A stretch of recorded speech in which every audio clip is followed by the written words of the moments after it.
Dans cette série d'études sur la vie de l'esprit, nous avons vu l'introduction à la vie de l'esprit que vous pouvez retrouver en vidéo sur notre page Facebook. La vie de l'esprit dans notre relation avec Dieu. Et ce matin, c'est la vie de l'esprit dans la relation dans l'Église.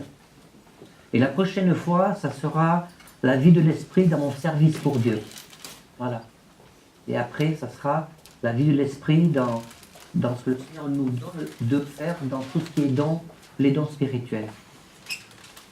C'est un sujet important, la vie de l'esprit dans la relation avec Dieu, dans notre relation mutuelle. Il y a beaucoup de gens qui sont déçus des églises, des pasteurs, des chrétiens, parce que je crois fondamentalement que nous devons prendre conscience, parce qu'il y a deux choses différentes. Il y a ce que nous savons intellectuellement, ce que doit être l'Église, et il y a la réalité et ce que nous voulons faire passer comme message de ce que devrait être vraiment l'Église. Et dans ce sujet, c'est quoi la vie de l'esprit? C'est de développer suffisamment ensemble, là, ce coup-ci, ensemble cette communion avec le Seigneur pour que les relations les uns envers les autres puissent être, ou du moins se rapprocher de ce que Dieu attend de chacun de nous. Et vous savez que c'est important d'être au clair ce qu'est vraiment la vie de l'esprit dans le cadre de la communion fraternelle dans l'Église, parce que l'Église en tant que corps de Christ, c'est-à-dire le rassemblement d'hommes et de femmes, de jeunes gens et de jeunes filles qui se rassemblent pour partager cette foi, pour honorer le Seigneur et pour apporter au Seigneur ce qui lui est dû. Amen, vous le croyez? Et ce matin, et d'ailleurs tout le temps quand j'emploie le mot Église, je ne parle pas d'une étiquette, je ne parle pas de l'institution, même si l'étiquette et l'institution est bien là, je parle dans le mot Église, je parle simplement du rassemblement d'hommes et de femmes. Et beaucoup de gens sont en souffrance ou en rejet par rapport à l'Église parce qu'on a des personnes donnent une image trop parfaite, une image qui est faussée de l'Église, du corps de Christ en tant que tel, parce qu'on veut que les choses soient belles, et on ne tient plus compte d'une réalité humaine, parce que l'Église, il y a cette réalité humaine. Je ne vous apprends rien en vous disant, surtout au regard de l'actualité aujourd'hui, que nous vivons dans une société qui n'est pas le monde des bisounours, hein, où chacun tire la couverture de son côté. Et donc, l'Église aussi, j'espère que je vais choquer personne, n'est pas le monde non plus des bisounours, parce que dans l'Église, en tant que corps de Christ, c'est un mélange d'hommes et de femmes. Nous venons tous avec nos arrière-plans, nous venons tous avec nos problèmes dans la maison du Seigneur, nous venons tous avec nos demandes, nous venons tous qui sont différentes, et dans tout ce que je vais énumérer, aucune demande, aucune attente n'est réellement du copier-coller par rapport à son voisin. Vous avez, nous avons des demandes, des espérances, des attentes, ou des exigences, ou des revendications. Il y a des gens qui revendiquent dans l'Église, même s'il n'y a pas de syndicat, ou des revendications, et tout ça peut former un cocktail assez explosif si nous ne prenons pas conscience de cette nécessité de vivre la vie de l'esprit quand nous sommes ensemble. Et vous savez que le mot Église, c'est traduit dans le Nouveau Testament, puisque ça a été écrit en grec, c'est traduit par Ecclésia, ce qui signifie tout simplement être appelé hors d'eux. Rappelez-vous cette prière extraordinaire de Jésus, la prière sacerdotale. Quand Jésus a prié le Père avant de mourir sur la croix, il a dit « Père, je ne veux pas que tu les ôtes du monde, mais préserve-les du monde. » Nous sommes à la fois dans le monde, c'est-à-dire le monde, quand la Bible emploie le mot « monde », c'est le monde du péché, le monde sans Dieu. Nous sommes dans, mais en même temps à part, parce qu'il y a cette phrase extraordinaire de la parole de Dieu qui nous dit que l'amour couvre une multitude de péchés. La vie de l'esprit dans l'Église, ensemble, consiste aussi à admettre et à croire des vérités bibliques par la foi, parce que savez-vous que Aujourd'hui, nous sommes là, il y a plein d'églises qui se réunissent partout en Gironde, dans le monde, dans la France. Savez-vous que le regard que Dieu a sur nous ce matin, il nous regarde comme étant purs. C'est ça le principe de l'amour couvre une multitude de péchés. Il nous regarde comme étant purs à cause du sang de Jésus qui nous justifie. Parce que si Dieu ne nous regardait pas comme étant purs à cause du sang qui a été versé à la croix, à ce moment-là, on ne pourrait pas prendre la Sainte Seine. On ne pourrait pas se revendiquer d'être un enfant de Dieu. On ne pourrait pas proclamer que nous avons l'assurance de la vie éternelle parce que Jésus est la clé, parce que Jésus est le chemin, parce que Jésus est la vérité. Il y a ces vérités bibliques que nous devons prendre pour nous, nous approprier. Dieu regarde l'Église comme étant pure grâce au sang de Jésus qui a été versé sur la croix. Ça, on l'a chanté tout à l'heure, c'est le principe de la grâce. Et la grâce n'a aucun effet méritoire. N'a aucun effet méritoire. Vous voyez, on est dans le monde, mais on n'est pas du monde. Ça veut dire que notre façon de fonctionner ne peut pas avoir tout à fait les mêmes critères que dans le monde. Dans le monde, c'est normal que l'on puisse obtenir ou revendiquer certaines choses par rapport à des compétences, par rapport à des acquis, par rapport à du savoir-faire. Mais dans l'Église, ce n'est pas nos acquis, notre expérience, notre connaissance biblique qui va faire qu'on va faire mieux que les autres. C'est simplement des outils parce que tout est une grâce. Nous avons tous des carences, des lacunes à corriger quand nous sommes face au Seigneur. Mais nous n'avons pas que ça, il ne s'agit pas de se flageller le dos. Chacun d'entre nous avons aussi des qualités, des compétences. Et je crois que c'est... Et je crois que c'est faire preuve d'une fausse humilité que de toujours dire « Ah, Seigneur, je ne peux pas, je ne suis pas capable ». Quand nous sommes ensemble, il y a aussi une vérité à saisir, c'est que si nous voulons faire ensemble la volonté de Dieu, ça n'est pas ce que nous organisons ou ce que nous réussissons ensemble en termes d'action, de projet, qui fera que nous sommes bien. C'est notre capacité, chacun d'entre nous, dans un premier temps individuellement, et chacun d'entre nous ensemble, eh bien, à faire dans le moment présent ce que Dieu a décidé. C'est ça. À faire dans le moment présent ce que Dieu a décidé. Parce que le lendemain ne m'appartient pas. Le lendemain appartient au Seigneur. Vous croyez ça? Il me semble, frères et sœurs, que pour vivre la vie de l'Esprit dans l'Église, c'est des vérités bibliques que nous devons saisir et comprendre. C'est faire dans le moment présent ce que Dieu a prévu. C'est ça le succès dans l'œuvre de Dieu. Et finalement, tout le reste n'est que vanité. C'est ça le succès. Et il y a des églises, il y a des ministères qui sont très connus, tant mieux, gloire à Dieu.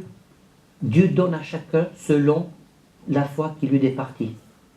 Si nous savons que c'est Dieu qui appelle, si nous savons que c'est Dieu qui qualifie, que ce soit dans l'église locale, ou que ce soit dans l'église universelle, l'église mondiale, comme je l'ai dit tout à l'heure, il y a plein d'églises qui se réunissent aujourd'hui et qui vont se réunir aussi durant cette nuit pendant que nous dormons, parce que de l'autre côté de la planète, il fera jour. Donc, H24, il y a des gens qui prient dans le monde entier. Vous en êtes conscient de ça? Vous y pensez? H24, il y a des gens qui prient, parce que quand nous dormons, il y en a d'autres qui se lèvent, etc. Donc, et quand nous sommes ensemble, c'est Dieu qui appelle. C'est Dieu qui qualifie. Ça n'est pas uniquement du ressort de la compétence, du savoir-faire de l'homme ou de la femme ou du jeune. C'est Dieu qui qualifie. Et en cela, il ne peut y avoir ni jalousie, ni autre chose que ce soit, parce que c'est Dieu qui fait les choses. Et quand nous sommes ensemble pour vivre la vie de l'Esprit, si nous vivons la vie de l'Esprit avec cette motivation, cet objectif, cette préoccupation de dire « Seigneur, mais continue de te servir de moi. touche mon cœur, parce que dans tout ce que nous faisons, nous devons chercher à être à l'image de Christ. Sinon, ce n'est plus la vie de l'esprit. Si nous ne prenons pas conscience que nous devons développer notre vie de l'esprit pour pouvoir se poser la question, qu'est-ce que je vais faire vis-à-vis de mon frère et de ma sœur, ou vis-à-vis de la personne que je rencontre dans l'église, qu'est-ce que je vais faire qui va honorer le Seigneur?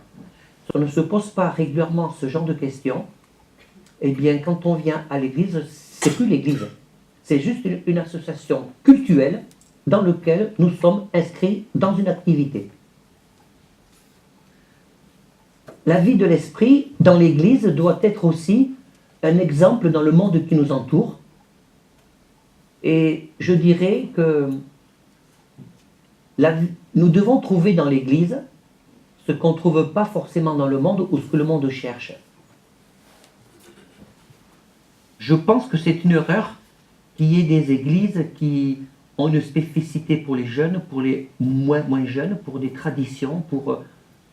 L'église doit être, à mon sens, quand je regarde la parole de Dieu, vous pouvez ne pas être d'accord, doit être intergénérationnelle.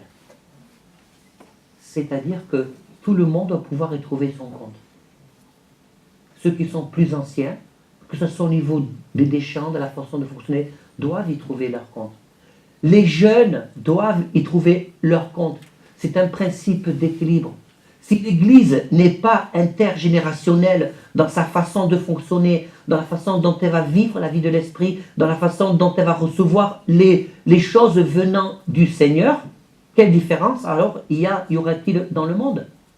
Sinon, l'Église, c'est un supermarché. Je vais là parce que c'est pour les jeunes, je vais là parce que c'est pour les vieux, je vais là parce que c'est plus traditionnel. L'Église doit être intergénérationnelle et chacun doit y trouver son compte. On va lire dans Romains chapitre 12, verset 10.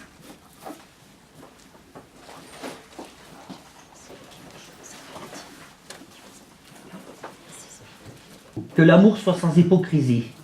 Alors ça, c'est des valeurs qui correspondent véritablement à la vie de l'esprit, parce que la vie de l'esprit, c'est la vie de Dieu au milieu de nous et dans chacune de nos vies. Donc, que l'amour soit sans hypocrisie, ayez le mal en horreur, attachez-vous fortement au bien, par amour fraternel, soyez pleins d'affection les uns pour les autres, par honneur, usez de prévenance réciproque, ayez du zèle et non de la paresse, soyez fervents d'esprit, servez le Seigneur, réjouissez-vous en espérance, soyez patients dans l'affliction, persévérez dans la prière, pourvoyez aux besoins des saints, exercez l'hospitalité. Voilà des principes fondamentaux, je dirais, de la vie de l'esprit dans le cadre de la communion fraternelle entre frères et sœurs. Vous avez remarqué que la façon dont le texte est écrit, c'est pas essayer, c'est pas écrit chercher, c'est pas non plus écrit le Seigneur va vous donner. Le Seigneur va faire en sorte à ce que vous soyez fervents d'esprit. C'est pas écrit le Seigneur va faire en sorte à ce que vous soyez sans hypocrisie. C'est pas écrit le Seigneur va vous aider à ce que vous ayez le mal en horreur. C'est pas écrit que le Seigneur va vous aider par amour fraternel d'user de prévenance réciproque. Autrement dit, le Seigneur attend que nous ayons dans la relation des uns et des autres, eh bien, une véritable compassion, diplomatie dans notre façon d'être, dans notre façon de communiquer. Et le Seigneur n'est pas en train de dire, je vais vous.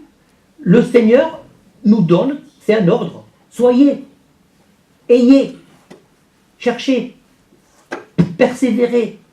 C'est-à-dire que le Seigneur nous met en face de nos responsabilités. Nous sommes chacun pour notre part responsables de la façon dont nous vivons notre communion fraternelle dans l'Église.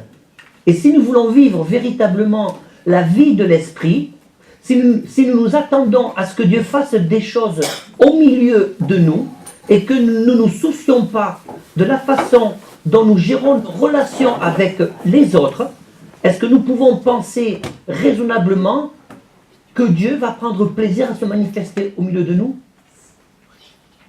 Parce que les principes que nous voulons de lire là, que l'amour soit sans hypocrisie, de chercher à avoir le mal en horreur,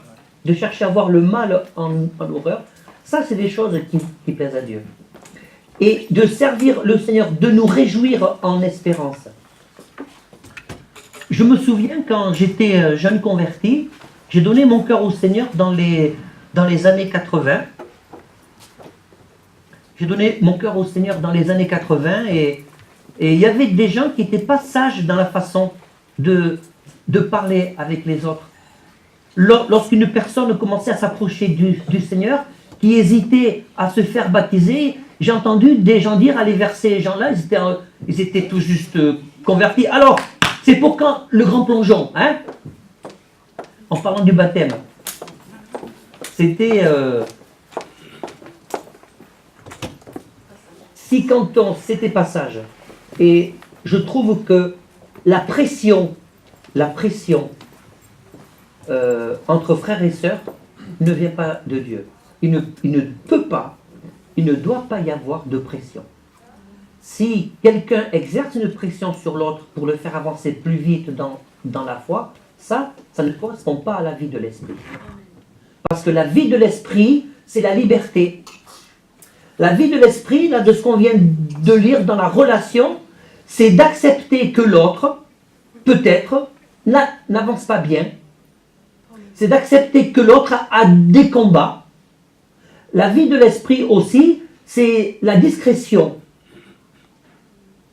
sur ce que je sais de la vie de l'autre. Alors, il y a des gens, j'ai déjà parlé avec des gens, ah oui, mais la Bible dit que tout doit être mis à la lumière. Alors tout ce que je sais à l'autre, je vais le répéter. Ça, c'est une interprétation hyper tordue de la parole de Dieu, perverse.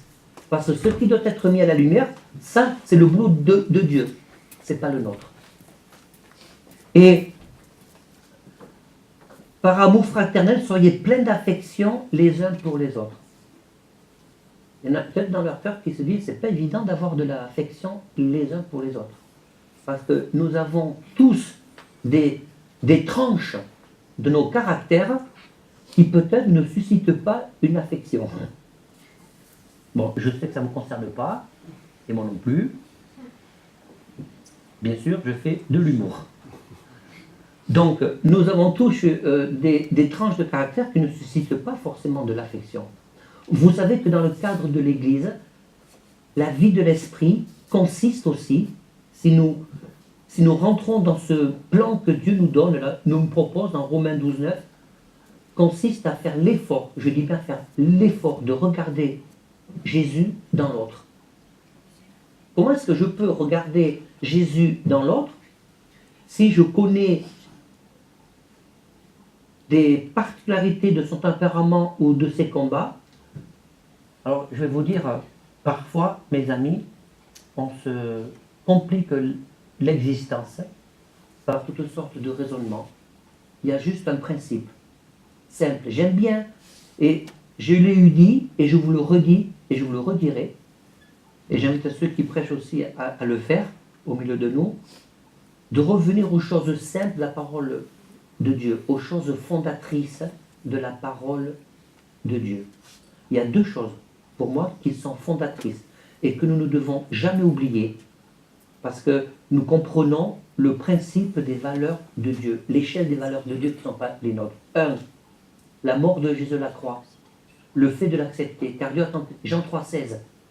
Ça, c'est la pierre angulaire de toute la parole de Dieu, de toute la relation que nous devons développer avec le Seigneur en tant qu'Église, si on veut vivre vraiment la vie de l'Esprit. Jean 3,16 nous dit que Dieu a tant aimé le monde qu'il a donné son Fils unique afin que quiconque croit ne périsse pas, mais qu'il ait la vie éternelle.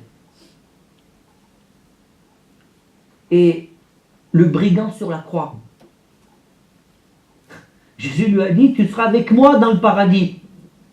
Et vous savez que ça correspond vraiment à cette parabole de l'ouvrier de la dernière heure, que celui qui a travaillé les 5 dernières minutes a autant été rémunéré que celui qui a travaillé toute la journée. Ça veut dire simplement que pour plaire à Dieu, parce que notre finalité, c'est l'éternité, c'est est-ce que j'ai vraiment dans ma vie la clé qui me donne cette assurance, cette espérance qu'un jour mes yeux verront Jésus.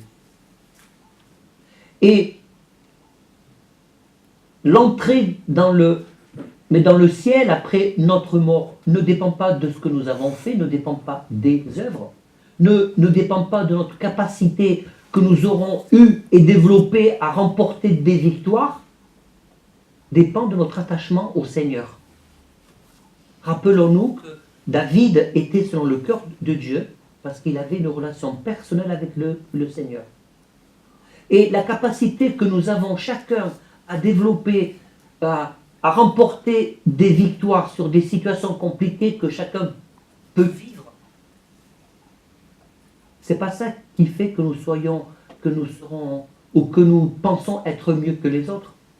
C'est notre capacité à rester attachés au Seigneur. Et voyez-vous, dans la vie de l'esprit, quand nous sommes ensemble, voyez, c'est être ensemble, c'est faire les choses ensemble. Dans le monde, c'est ou vivre ensemble, ou chacun tire la corde de son côté. Et malheureusement, j'ai vu des chrétiens, eh bien, être comme l'image de droite. J'ai vu aussi, je vois des chrétiens être comme dans l'image de gauche, vivre ensemble, ou tirer chacun la couverture de son côté. Je vous invite à lire dans, cette fois-ci, 1 Corinthiens 13, 4, 7.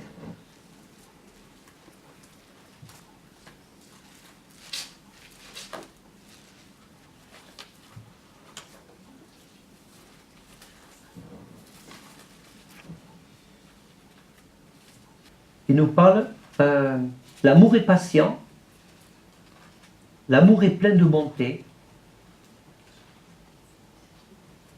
l'amour n'est point envieux, l'amour ne se vante point, il ne s'enfle point d'orgueil, il ne fait rien de malhonnête, il ne cherche point son intérêt, il ne s'irrite point, il ne soupçonne point le mal, il ne se réjouit point de l'injustice, mais il se réjouit de la vérité. Il excuse tout, il croit tout, il espère tout, il supporte tout. L'amour ne périt jamais.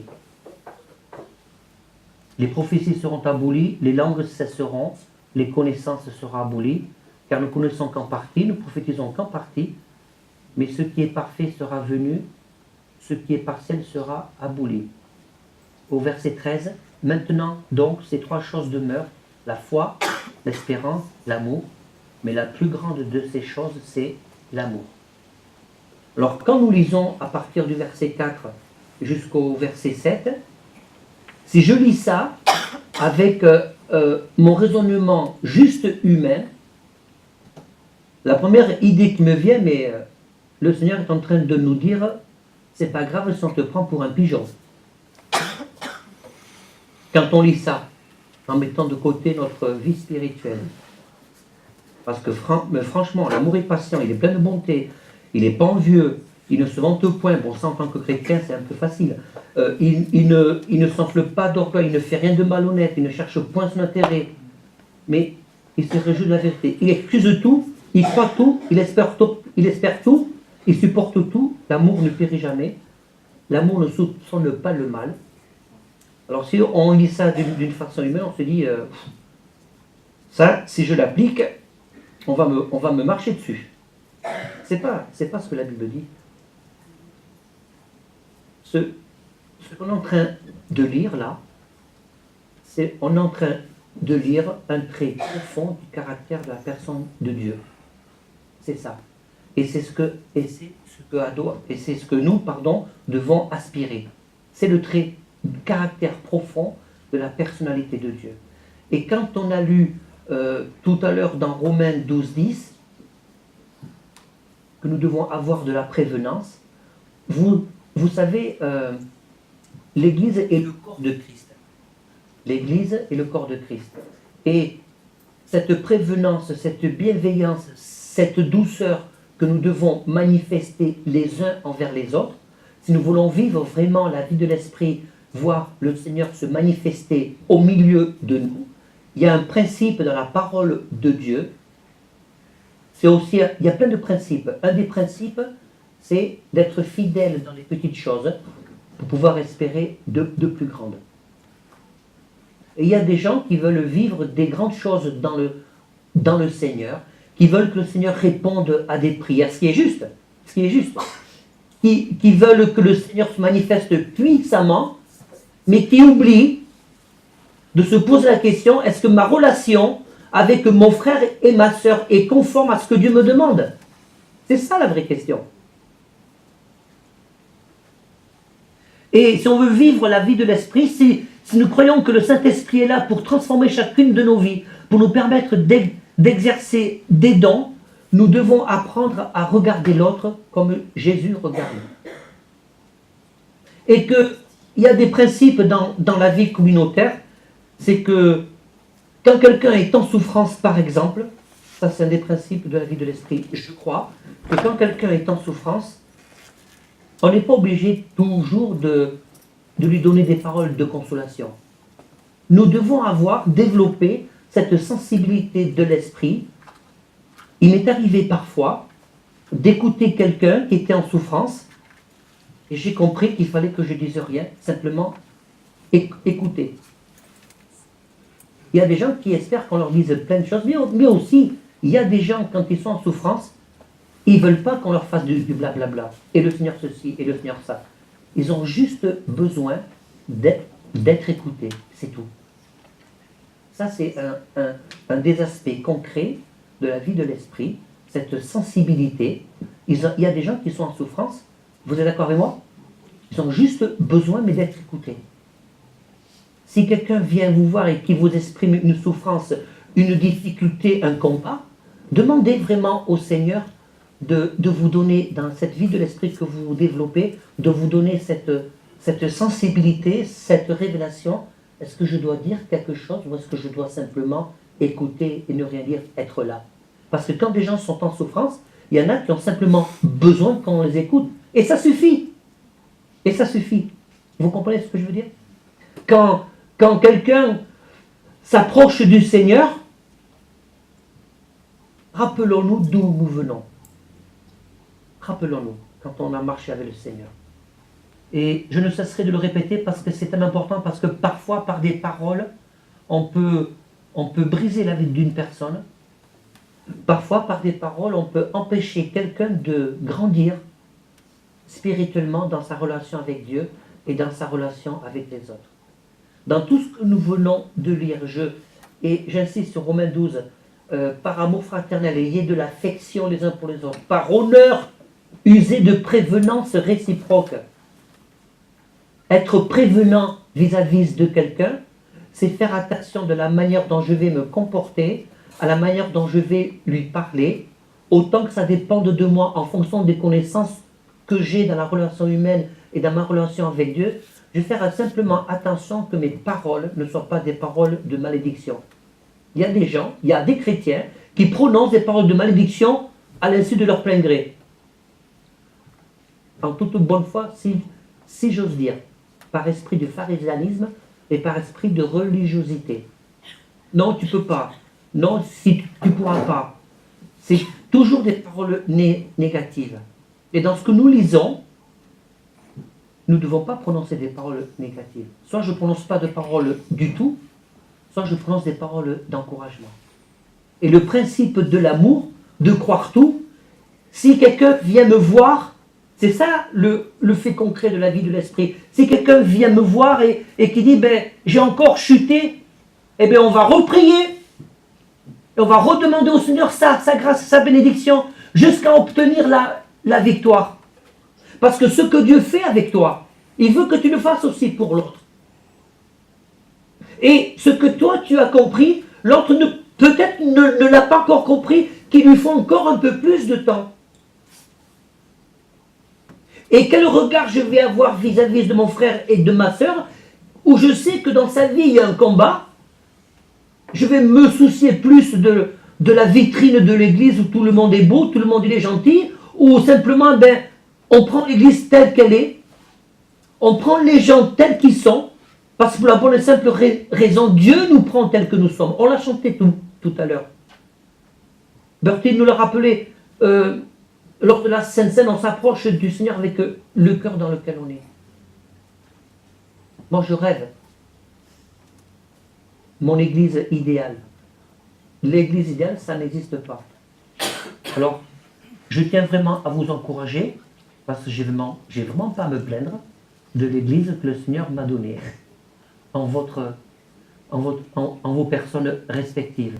Mais on peut encore aller plus loin. Dans Matthieu chapitre 5, verset 16, je vous le lis simplement, que votre lumière brille ainsi devant les hommes, afin qu'ils voient vos œuvres bonnes et glorifient votre Père qui est dans les cieux.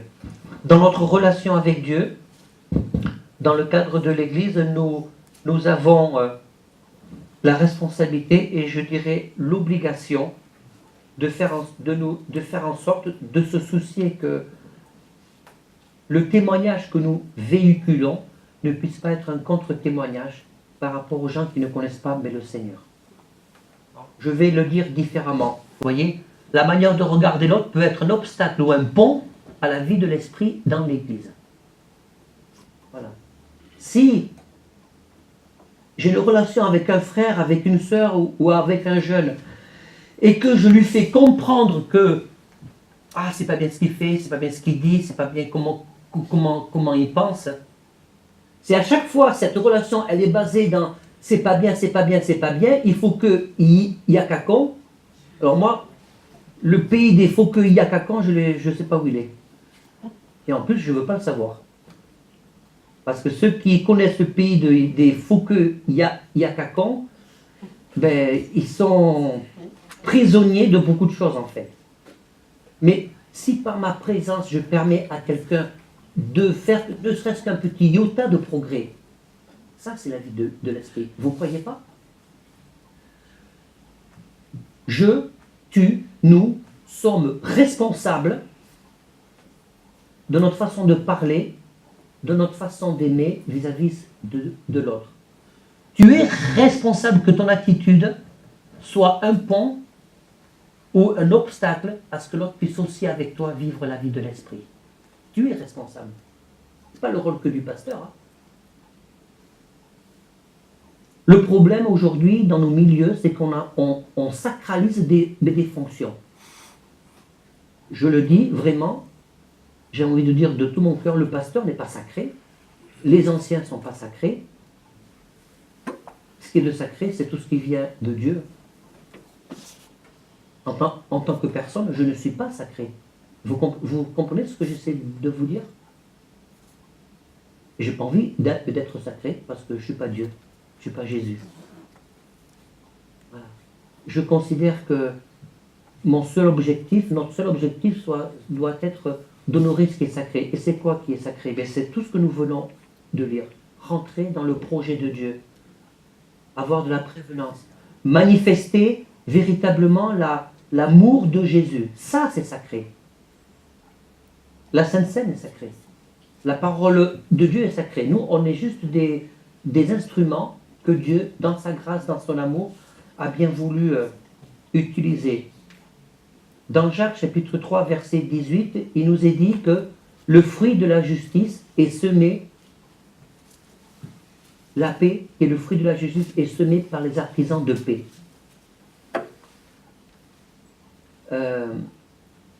Nous comprenons bien que quand même vivre la vie de l'esprit, ça ne se limite pas, je vais terminer par là, ça ne se limite pas uniquement à demander à Dieu plein de choses pour que l'on vive une vie de l'esprit, pour que Dieu réponde à toutes nos prières. C'est ça aussi. Mais la vie de l'esprit consiste d'abord à nous poser la question, est-ce que ma façon d'être vis-à-vis de mon frère et de ma sœur est une façon que Dieu approuve? Il faut commencer par là. Il faut commencer par là. J'aime beaucoup cette parole quand Jésus a à nouveau rencontré ses disciples qui sont revenus, ils ont témoigné au Seigneur. Ah là là, on a chassé des démons, on a prié pour les malades, ils ont été guéris en ton nom. Donc oui, c'est très bien parce que c'est Jésus qui les a envoyés. Et qu'est-ce que Jésus a répondu? C'est bien, vous êtes forts, vous avez une foi qui transporte les montagnes, ce qui est vrai. Ils ont été forts sur le coup spirituellement de la part du Seigneur. Mais l'attitude de Jésus m'interpelle vraiment, me pose de questions, parce qu'il nous ramène toujours à l'essentiel, sans pour autant, comment dirais-je, sans pour autant diminuer ce qui s'est vraiment passé. Jésus a dit, réjouissez-vous plutôt de ce que votre nom est inscrit dans le livre de vie. Et là, on est toujours dans l'essentiel. Nous avons besoin de développer notre vie de l'esprit pour qu'on puisse vraiment discerner comment je dois vivre ma vie avec le Seigneur, qu'est-ce qui est essentiel, qu'est-ce qui est important, et surtout dans quel ordre je le mets. Parce que là où il y a des dérives dans l'Église, c'est quand on s'attache uniquement à ce qui se voit.